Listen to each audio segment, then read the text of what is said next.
Good morning, guys, and thank you so much for coming to this webinar and learning a little bit about marketing strategy today. We are super excited that you've joined us, and we greatly appreciate your time. So let's go ahead and get started. And first off, want to say thank you so much for joining us. Again, we greatly appreciate it. Just to give you a quick update on who we are a women's small-owned business based here in Huntsville, Alabama, and Flourish was established in 2018 with the intent of really helping businesses grow and figure out great growth paths for them to be able to succeed long term. So we work with a variety of different businesses across North Alabama that range across different industries, and we have a lot of fun with what we do. We work hard and we play hard and we love it. Okay, so let's jump right in. What is the number one reason that companies fail at their marketing efforts or don't achieve their desired results? If you guessed it correctly, you are right. It is a comprehensive marketing strategy. And this is probably one of the biggest problems that a lot of companies have.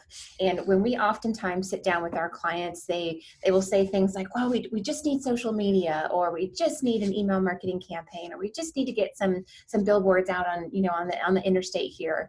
And the reality of it is that what they will ultimately end up needing after we do research and spend some time with them is an overarching strategy that really helps to guide their efforts in the right direction. This is the number one thing that we find that people are missing. So if we can give you anything that you take away from this session today, it's got to be this. Before you spend any money whatsoever on marketing, you absolutely have to spend your time. And what do I mean by that? What I mean by that is that you've got to invest time up front to really understand your market, understand who you're marketing your business to, understand what the pain points are, and really, really spend that time up front researching this information. That way you can make sure that you are making the most informed decision and also using a really good use of your marketing funds. And you're not just spending money without having a guiding light to help you get from point A to point B. So what we've done is we've outlined 6 key things here that we're going to dive in and just talk a little bit about. And, granted, when we sit down with our clients, the marketing strategies that we develop are extremely comprehensive. They're 30, 40 pages long, chock full of lots of research. But today we're going to give you sort of a high level outline of how you can be able to do this for your business, no matter what size it is, to be honest with you. So we're going to talk about key objectives and why establishing them is so important right up front. Probably one of there's a lot of important things here, but a very important part of this as well is understanding who your competition is. You've got to know who you're up against and what are they saying to their customers, and how are they communicating the benefits and the value behind their product or service. What innovative techniques are they using to be able to market their own business that maybe you're not doing. Next, we also want to understand who your target audience is. So you've got to know who you're marketing to. That way you can ensure that the information that you provide is relevant to their needs. Also, what platform is it best for you to market or advertise on? And when I say platform, I don't necessarily mean just social media. I mean a variety of different things that can be included within this. And so there's a tons of different ways that you can be able to reach out to your customers, and you've got to understand what type of platform to be on, and that will come from understanding your target audience as well. You also want to determine what your budget is. This is probably one of the hardest things that people run into, is not really understanding how much money they should spend on marketing. So we're going to talk a little bit about that as well. And then lastly, once you have this upfront research done, you then lay out your tactics and figure out what you're going to actually implement that will help you reach those key objectives. Understand how you can differentiate yourself against your competition, really make sure that those tactics are geared to aim towards your target, and deliver it on the platform that they are, with spending the right amount of money that you feel comfortable with. So let's dive into each of these individually, and we'll just talk through them. So when you talk about your key objectives, what you're really trying to do here is understanding what you are trying to achieve. One of the most frequent questions that we ask up front in any new client relationship is, where do you want to be when you grow up? Honestly, it's a silly question, but it's really true. Where do you envision your business going 6 months down the road, 12 months down the road, 2 years, 5 years, 10 years. What you really want to do is think big picture. If you don't think big picture, you're going to limit your capabilities as far as your growth goes. So this is not a pie in the sky, type of dream where nothing else impacts that. We want to be realistic.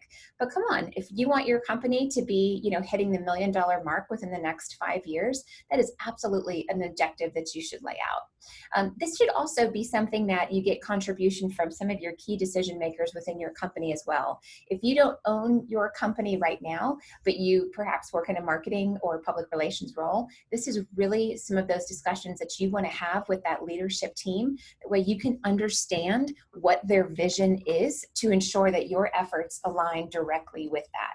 So make sure that you get the right people in the room to have these discussions, and don't make any assumptions about what these objectives may be. So we're going to talk a little bit about a couple sample objectives. Oops, let's go back real quick. Okay, so maybe some of your objectives is to implement new tactics to engage with existing contacts, donors, and maybe even potential donors. So these examples are actually specific to a nonprofit, as we work with a lot of nonprofits in the area who really struggle with developing an overarching marketing strategy. So maybe you've been doing the same thing over and over again, and you're really looking for ways to sort of breathe new life into what you're doing. So these are some great objectives of how you can go about doing that. So maybe identify new channels for revenue, really trying to figure out different ways that you can be able to engage with your audience, where you can either monetize or build that brand awareness where perhaps you don't already have it. Perhaps your brand has not been touched in the last 5 to 8 years, and maybe you want to refresh that. After taking a look at some either of your current competitors or some up and coming competitors in your space, this may be something that you want to think about to ensure that your look and feel remains innovative enough and forward thinking enough to maintain those relationships with not only your existing clients, but to continue to foster and build new ones as you grow. So again, think through these key objectives and make sure that they are in line and everybody in the room around the table is nodding their head and all in agreement of them, because the key objectives is probably the most important thing. No matter what, every time that you guys start working on a new project in support of your marketing efforts for your business or your nonprofit or your consulting firm or whatever it might be, you should always go back to these key objectives and make sure that those efforts that you're doing on a day-to-day basis is somehow aligning against these objectives. So just make sure that you stay on top of that.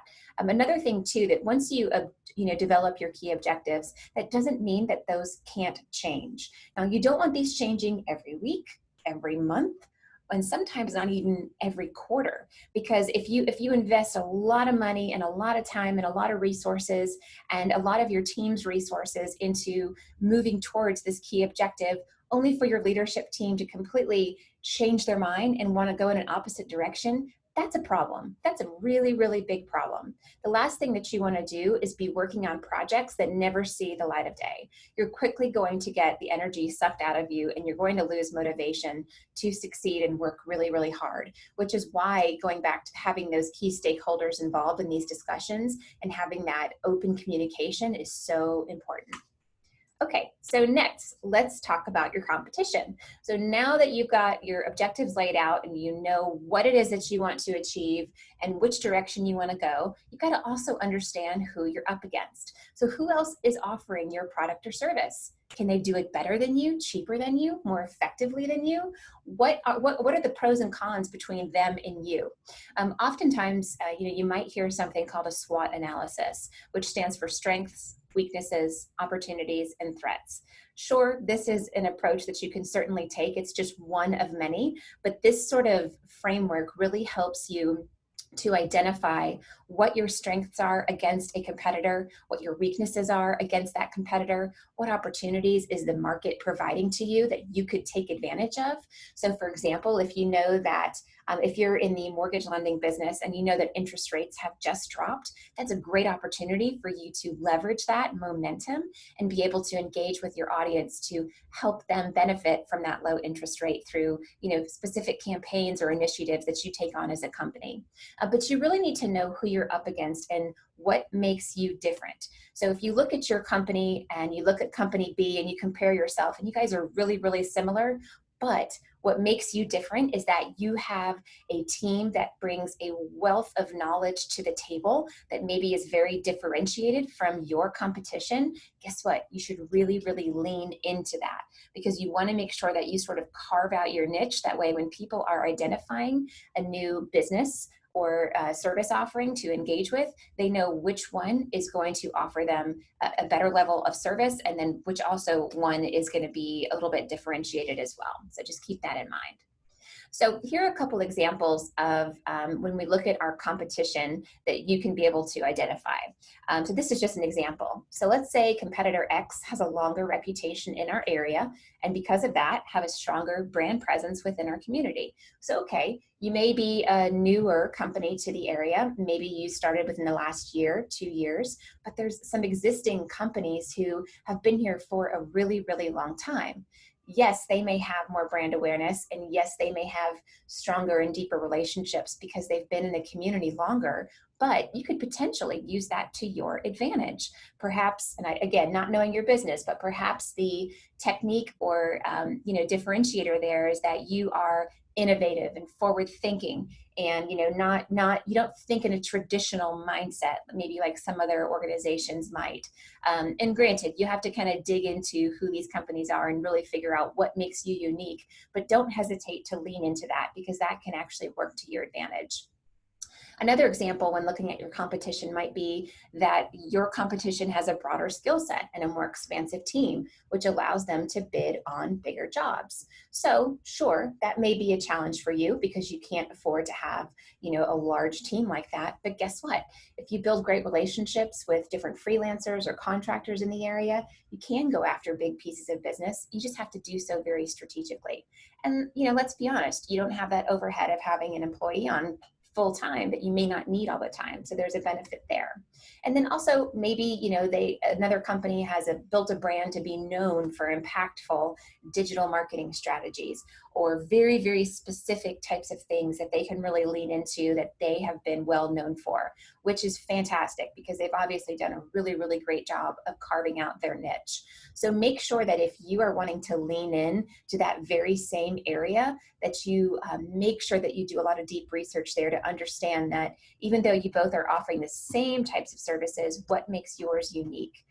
Or if you have a broader service offering that you have in addition to that area of focus, maybe you spend a little bit more time advertising those particular things instead of the other item that your competitors are up against.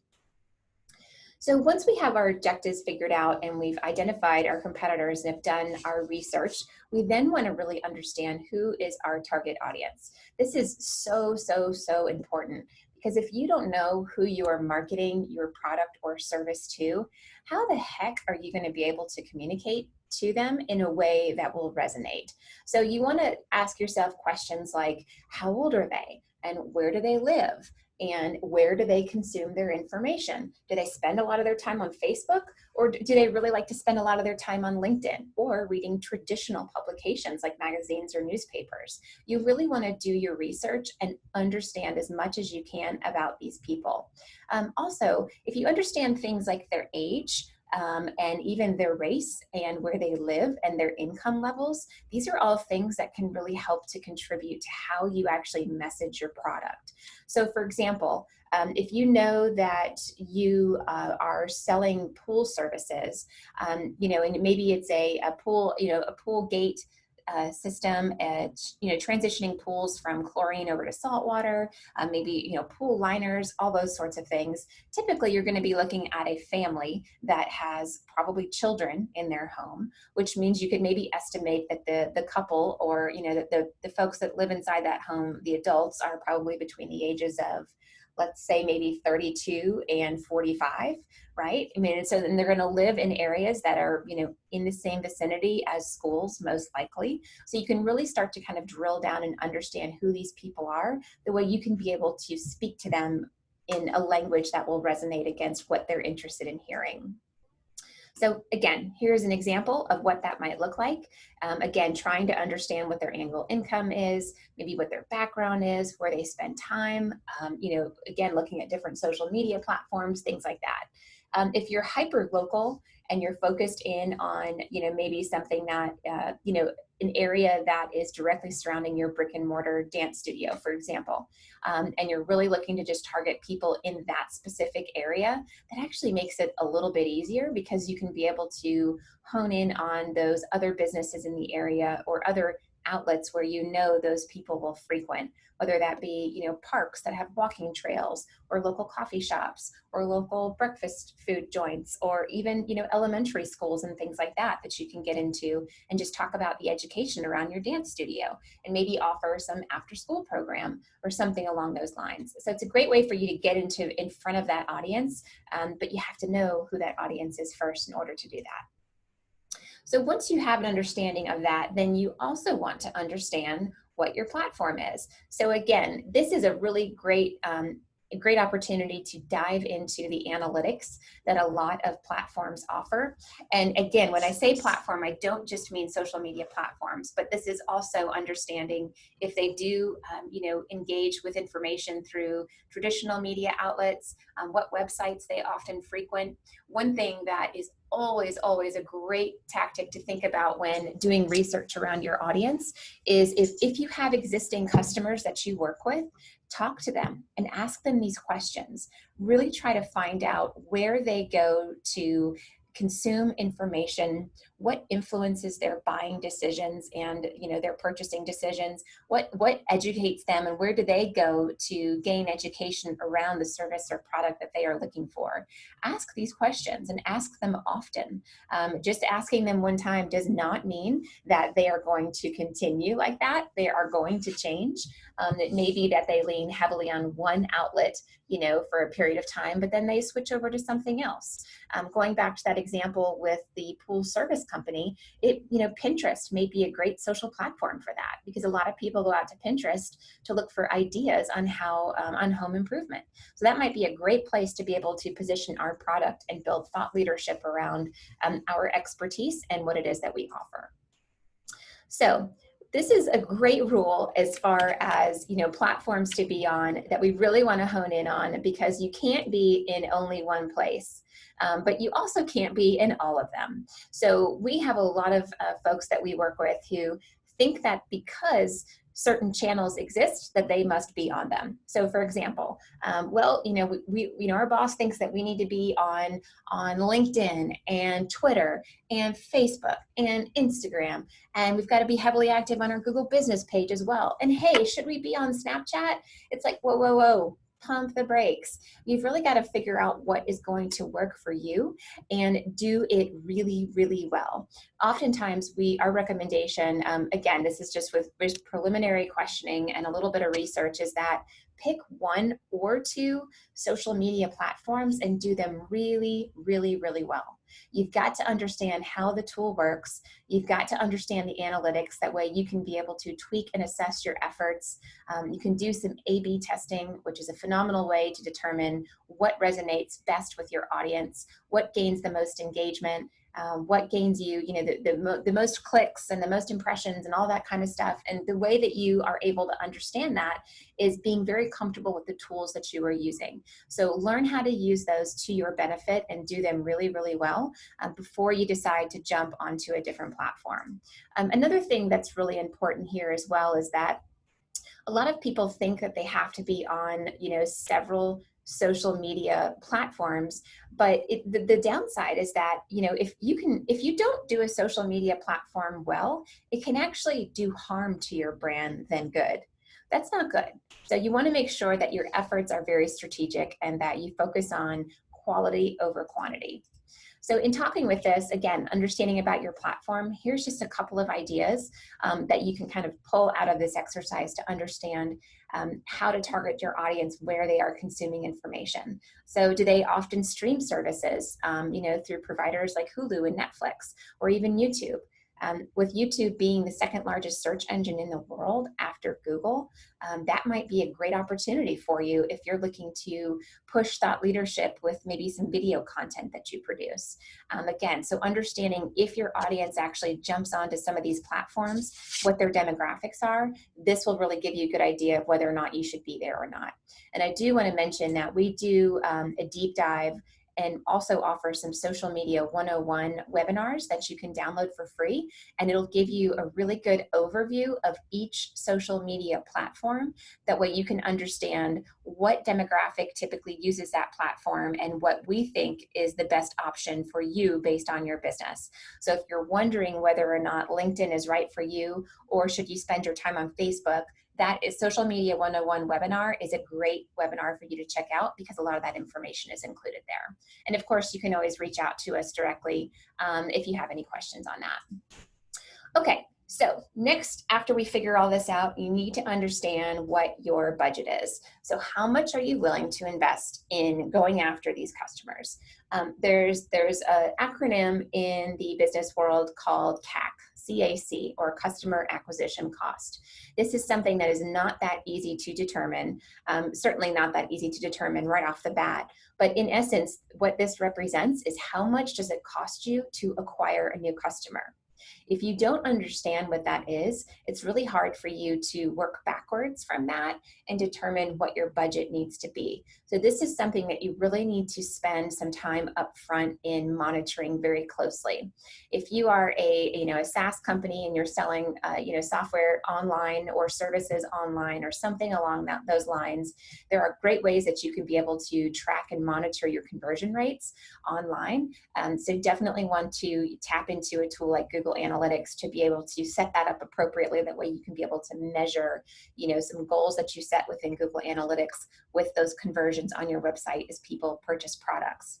If you offer something like a service where your company is offering consultative services to another company, business, or individual, that's going to be a little bit of a tricky thing to monitor because maybe you go to BNI networking events, maybe you do some advertising on social media, maybe you attend those chamber luncheons every month and you're constantly kind of moving and shaking and networking with people. That's a cost, right? That is a cost right there that goes into what it costs for you to acquire a new customer. And sometimes that's really hard to be able to monitor. But think about those types of things because all of that goes into what it costs for you to get a new customer. A lot of companies will also looking at a percentage of their overall budget, but this is something that's really it's not consistent across all industries because it's very different based on the type of company and the type of industry that you're in, honestly.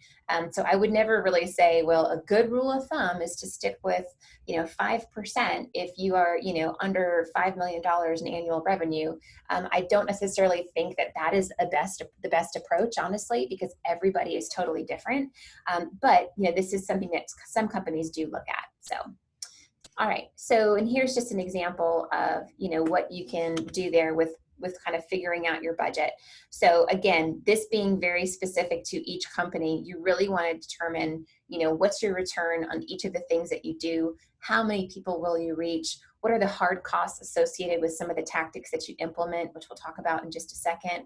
But the only way that you can be able to truly influence decisions is by using data analytics and information that will help to guide you in the right direction. So if you're just spending money on a print publication and you have no idea how many people it reached, you have no idea how many referrals it brought in, you have no idea of how many new customers it brought in, how the heck are you going to decide whether or not to continue with that print publication the next time it comes around?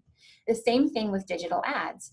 Digital ads offer a little bit more flexibility and versatility around determining what your ROI is because you can be able to measure and monitor it in real time. But if you don't have the proper calls to action built into that digital piece, you won't know whether or not those people who you've reached have actually become customers. So it's really important that you think about that from start to finish and really try to understand where you get the most bang for your buck.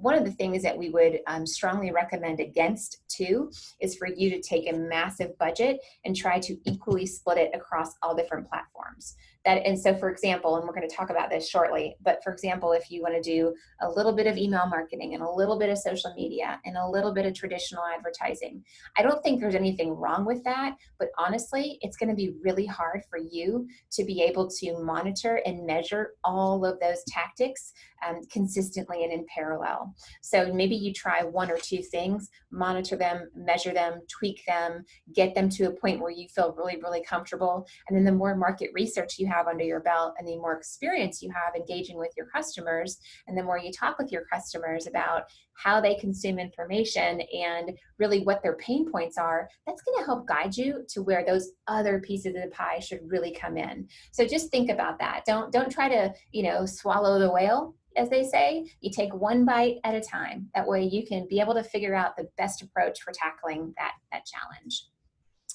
Okay, so now that you have your budget, what you want to do is be able to lay out your tactics. So this is something that, for me personally, this is probably the most fun piece of our job, only because it's like, after we do all this research and after we do all of our competitive analysis and we really think about a budget and think about who we're going after and have this great, persona built around our target audience. Okay, now we get to figure out how to actually get to them and be able to actually reach them in ways that potentially can be impactful. So what we've done here is we've laid out just a couple of different tactics that are pretty common within the marketing and advertising space. We'll jump into them just a little bit, each of them. We won't go into too much detail, and again, if you have any questions around these types of things, please don't hesitate to reach out to us. But we'll start at the top. So SEO, also known as search engine optimization. In essence, what this boils down to is the effectiveness of people being able to find you on the internet. That's ultimately what it is. So when people go in and they jump into Bing or Google and they try to search for a pool service company, Madison, Alabama, if your company does not pop up, your SEO is not very effective. And there are a variety of different things that contribute to a successful SEO strategy. Your website is probably the biggest one. There's a lot of different things that go into your website design, a variety of different things that if the website can be working against you as opposed to working for you. So definitely think about your website design and invest in this. Invest in your website. Don't think that, by throwing something up real quickly through a common CRM platform is going to check the box necessarily. Some of them are great, but some of them are not so great. So definitely think about how you can build a website that will work for you versus against you.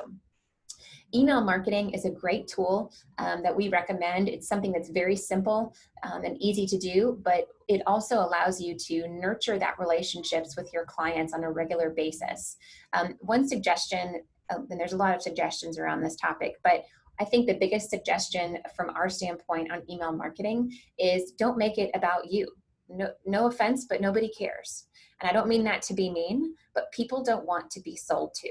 They want to build relationships and they want to engage and gain value from the relationship that they have with you as a company and as an individual. So, again, we'll just use that pool service company. If I'm on a distribution list for a pool services company in my area, I don't want to constantly get emails that say, buy my product, buy my product, buy my product. Instead, I want to get emails that give me education around, the best type of liners to have, in the Alabama sun, the best type of salt system to have installed for your pool that's not harmful to your skin, as I have 3 little kids who will be in the pool all the time. So I want to get that education around how I, as a consumer, can make a more informed decision when I'm purchasing a product or service. And the way that you do that is through education, and email marketing is a perfect way for you to do that.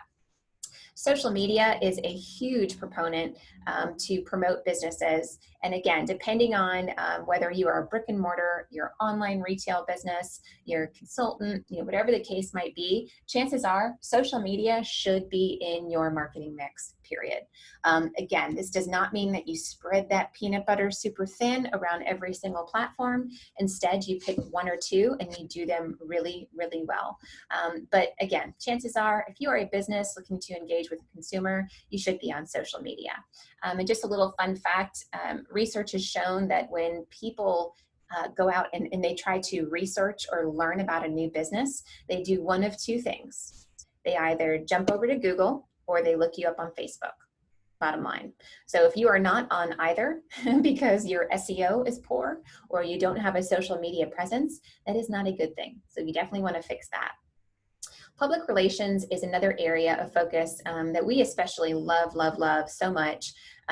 We love working with local media and publications and influencers within different industries to help build education and brand awareness around a lot of our clients, but also tell those untold stories about either a scenario or a brand or an experience that your company has been involved with that maybe not a lot of people get to see. So if you are, again, a hyper local company and you are only focused in the North Alabama area, or wherever you may be, 20 miles from where your business is, build some relationships with the local media.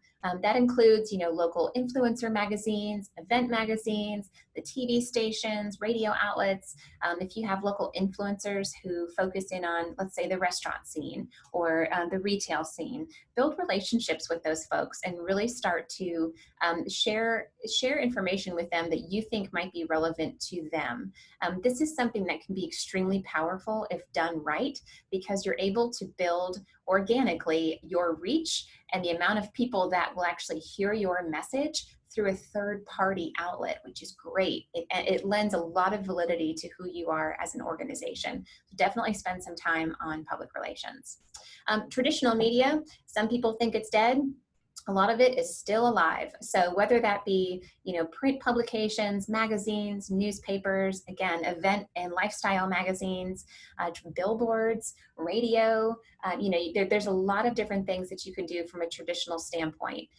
Some challenges that come with traditional advertising and marketing is that it's a little bit challenging to be able to measure your ROI or your return on investment, but there are specific things that you can do in those advertisements to be able to track that. So for example, if you're familiar with a QR code, it almost looks like a barcode, but shaped a little bit differently. You can include those on print ads, for example, and people, all they have to do is just take a picture of it with their smartphone, and it'll automatically jump to a specific link or URL that you've embedded into that.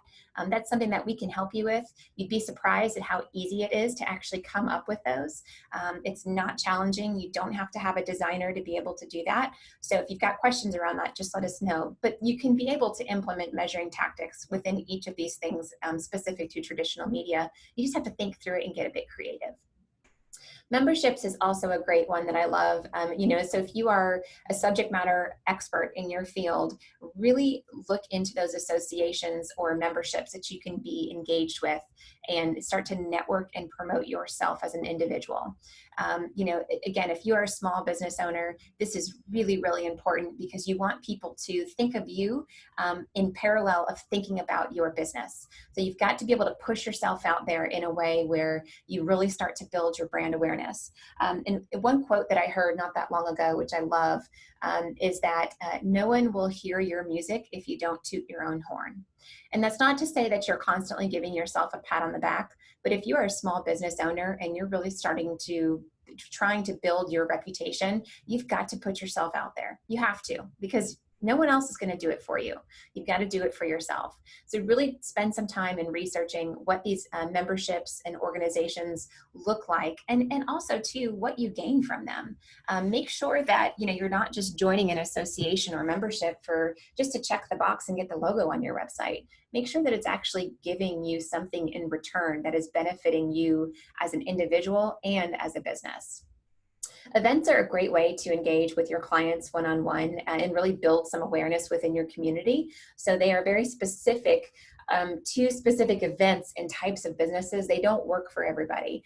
But if you have a brick and mortar store, a retail outlet, a bakery, an ice cream shop, men's clothing line in a store, something along those lines, events can be really, really great. And the way that you can be able to promote them is through social media and through PR and through email marketing and through SEO on your website. There's lots of ways that you can be able to promote events. So definitely think about taking advantage of this if you want to engage face-to-face with your customers. Chatbots is an interesting tool that a lot of businesses use, where in essence, it's an automated conversation tool that can be used when implemented within either texting or social media platforms or your website. And so they use a bot that in essence will go back and forth and communicate with your audience. These can be great if done well. They can also backfire and not work in your favor if it's not set up correctly. So definitely spend some time up front in understanding how these work. But if you are a business and you have thousands and thousands of followers on Facebook, and you have a product or a service where a lot of people want to engage and ask questions, implementing a chatbot on your Facebook business page is a great idea because it will really help to automate some of those consistent, frequently asked questions that may come in through your Facebook business page. And ultimately, the user on the other end doesn't know that they're speaking with a bot. They think they're speaking with a customer service representative. So this is a great way to nurture those contacts without being overwhelmed, but also move that contact through the funnel, if you will, to be able to hopefully get a customer out of that. So definitely check out those. Blogs are also a great idea, again, if you're thinking about as a way to build up your business by providing education or thought leadership or perspective. So for example, if you're a real estate agent, and you're really trying to carve out your niche and carve out your brand, in essence, you're trying to sell a lifestyle, right? Because of the homes that you sell and the experience that your clients have when working with you. So blog is a great way to be able to talk about those types of things that either a new homeowner would be interested in. If someone's trying to sell their home, what are some tips to be able to get their home, ready for sale? The blog is a great way to be able to do that. The blog can also generate content that you can be promoted through email marketing. It can be promoted through social media. It can be promoted through events. And it also helps with your search engine optimization. So the more content that you write, refresh content that's added to your website through your blog, the more robust your SEO plan will be. So definitely think about incorporating that into your website or other platform that you're on. And then lastly, we talk about video. And video marketing is a really, really strong tool. People love to watch videos. They don't want to watch videos for 2 hours, but they want to watch videos that are engaging, informative, keep the audience engaged. You can ask questions if you do something like Facebook Live. There's a lot of really unique ways that you can use video to build up your brand. Also, if you are in a service-based business, again, we'll go back to the pool service company, think about ways where you can be able to shoot a series of videos that are maybe 2 minutes or less, and that each have a different topic around, the top 5 things to look for when purchasing a new pool. And so you do a quick video on each of those. Now, you're not necessarily promoting your business, but what you're doing is you're building your brand, and you're getting your face and your brand in front of potential customers that are going to, again, align you and align your business with being a subject matter expert in this field, which is exactly what you want. That way, when people think about a pool service provider, they think about your company. Okay, so moving on from this, I have to say that you are absolutely not done. So we talked about this just a little bit during this presentation, but this is super, super important. So just because you have some of these tactics implemented does not mean that all of these customers are going to come your way.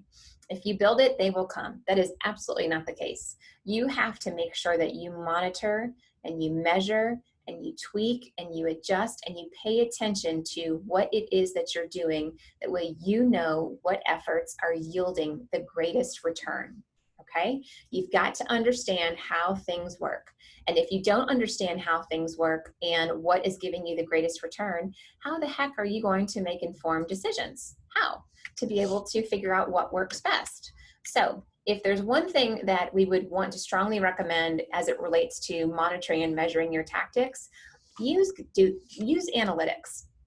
Analytics is a great tool that is embedded in a lot of different platforms that you use or market on that really allow you to understand what's working and what's not working. So I'm going to give you just a quick example of some analytics that you can be able to measure if we go back to that previous pie chart when we looked at all the different tactics. So I'm not going to read through everything here, but you can obviously see that there's a lot of different things that you can be able to measure, from a number of views of how many people have read your articles, how many people clicked it or shared it on social media, how many people actually engaged with your content. Maybe they shared it, they commented, they liked it, all sorts of different things that you can be able to monitor in this. Also too, with Google Analytics, it's a phenomenal tool for you to be able to use. That way you can be able to track where your referral sources come from. So how many leads to your website did you get from Facebook? How many leads to your website did you get from, your local chamber that you are involved with? A lot of different things that you can be able to track using something like Google Analytics. Your email marketing campaign. How many people actually opted out and unsubscribed from that? If you have a pretty high rate on that, that's not a good thing. Maybe some of your content is a bit stale and needs to be refreshed. Maybe the design is a bit old and looks like something from the mid 90s. I mean, you definitely want to use some of these data analytics to be able to guide your decisions. I would recommend that you try to sit down and review analytics on your efforts at least once per month, if not more frequently than that. Frankly, I would rather do it, especially if you're doing heavy digital advertising. I would strongly recommend that you monitor it more often. With our Google Analytics and the traffic of things that we post on social media, I review that at least once a week. And I'm kind of a nerd when it comes to analytics because I love to see things in real time, but the more comfortable you can get with the tool, the more you can use it to your advantage. There's no doubt about that. Okay, so and if you take one thing from this presentation, I know I touched on it a little bit, it needs to be Google Analytics. We love Google Analytics so much. And again, it's completely free. There's a lot of things that you can do with the tool. I will say that it can look and feel really intimidating when you dive in there because it's like there's so much stuff there. But guess what?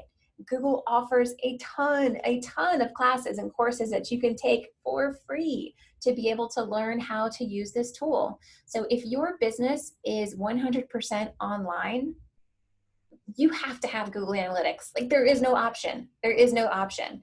So again, this is such a powerful tool. And the reason why we say it's not an option is because this can literally allow you to take your business to the next level when implemented correctly. So absolutely 100% use this tool no matter what.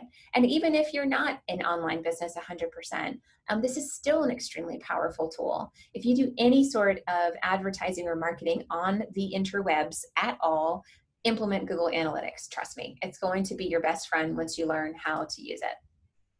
And one thing that I always like to let people know about is that you don't have to be a subject matter expert in every single area. You don't. You have to focus on running your business. I mean, hands down. So focus on what you're good at and outsource the rest.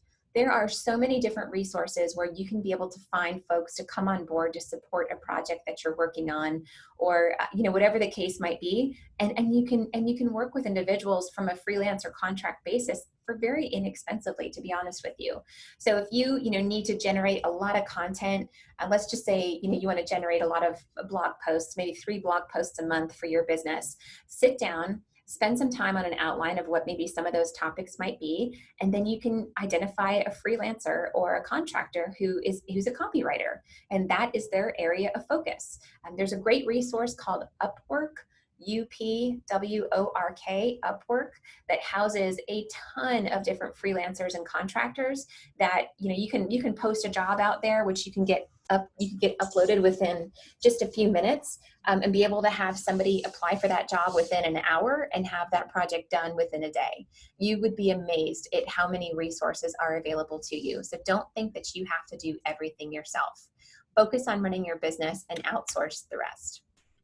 So Here are just some ideas on maybe some tactics that you have implemented on behalf of your business that maybe you feel a bit overwhelmed about, or you just don't really know what to do with it. Here are some ways that you can think about maybe enhancing or amplifying it. So perhaps with social media, your team is just overwhelmed. It's not a priority. You post on Facebook, at the last hour when you think about it. Maybe you're the last one to the discussion because frankly, you just don't have time. And maybe you just don't see the return and you just don't know if it's worth it. Well, guess what? Social media is absolutely worth it when done right. So one way that you can help to streamline that area is use automation tools. Develop a strategy, use automation tools where you can pre-schedule out your posts in advance. That way you're not having to worry about it on a day-to-day basis. There are a lot of social media automation tools out there. Just Google it and kind of find it. There's tons out there. Facebook has its own built-in scheduler, so you can actually just automatically schedule it inside Facebook, or you can use tools like Sprout Social or Hootsuite. There's a lot of different ones, and those handle all different social media platforms. So Instagram, LinkedIn, Facebook, you name it. If you partner with a large media company, maybe you have a local partnership with a TV outlet here. How do you know if it's really, really working? This is where Google Analytics and a lot of those analytics that media company can bring to the table will come in. So you really want to make sure that from start to finish, you can see what that journey looks like of somebody who sees that ad all the way to converting to an actual customer. Whether that be, again, they're purchasing something on your website, or they're physically, contacting you. If that's your call to action, is to contact you for more information, you want to make sure that you are tracking that from start to finish. One thing that we have a lot here where we live is there's a lot of small businesses who are popping up all over the place, which is why we love this town so, so much. But you may be in a location that's really hard to find. So make sure that you hone in on that and you lean into that. If you get that constant, oh, I didn't know you guys were here type of response from customers, lean into that, make that a thing. Turn that into a campaign and make sure that you shine the brightest possible light on the fact that you may be in a bit of a unique, location. That's okay, but you've got to lean into that and make sure that businesses can find you. Also, when you think about location, this is not only the physical location. This is a digital location. Make sure that you have a Google business page set up. If you are a business and you have a location of your business, period, you need to have a Google business page set up. It's really, really important to be able to have that. It not only helps with search engine optimization, but will really help to establish people to be able to find you when they physically look on Google. So just make sure that you're able to have that set up. It's free, it's simple, it's easy. Just do it, Google business page. And then also, how do you know if you're keeping your customers engaged? They come into your store, they purchase a product, and then they leave. Well, what's encouraging them to come back?